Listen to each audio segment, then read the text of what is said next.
तोला बने लागिस हो तोला बने लागिस गे मोला कहाँ छोड़े तोला बने लागिस ना तोला बने लागिस हो तोला बने लागिस गे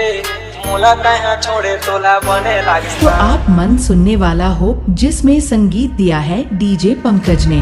मोला कहाँ छोड़े तोला बने लागिस ना दूसरा पटाए तोला बने लागिस ना देखा तारा पैसा देखा तारा घूमने टूरी कैसे मैं बताऊं भाई मोर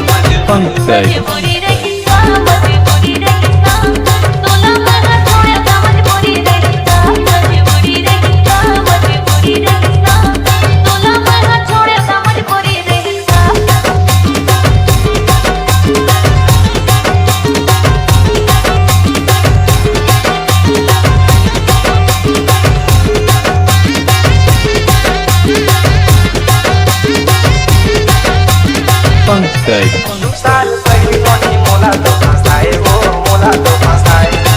अभी के दिन में दूसर लगा आए वो दूसर लगा आए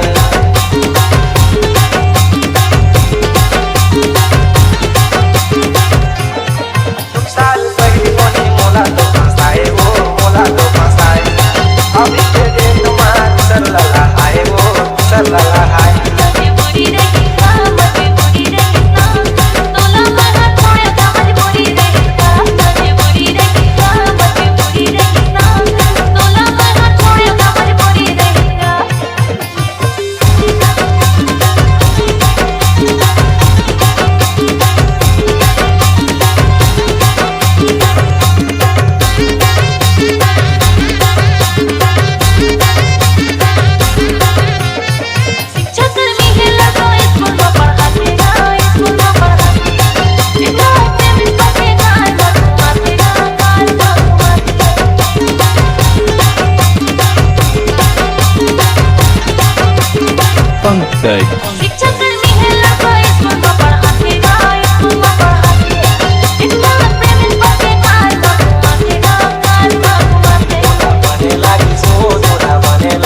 कहाँ छोड़े तोला बने लागिस ना तोला बने लागिस हो तोला बने लागिस गे मोला कहाँ छोड़े तोला बने लागिस ना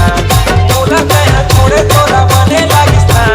दूसरा पटाए तोला बने लागिस ना देखा तारा पैसा देखा तारा घूमने टूरी कैसे मैं बताऊं भाई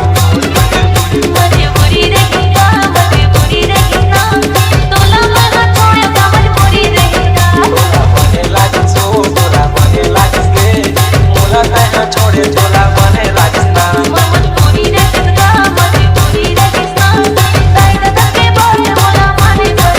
तोला बने लागिस हो तोला बने लागिस गे मोला कहाँ छोड़े तोला बने लागिस ना पंकज।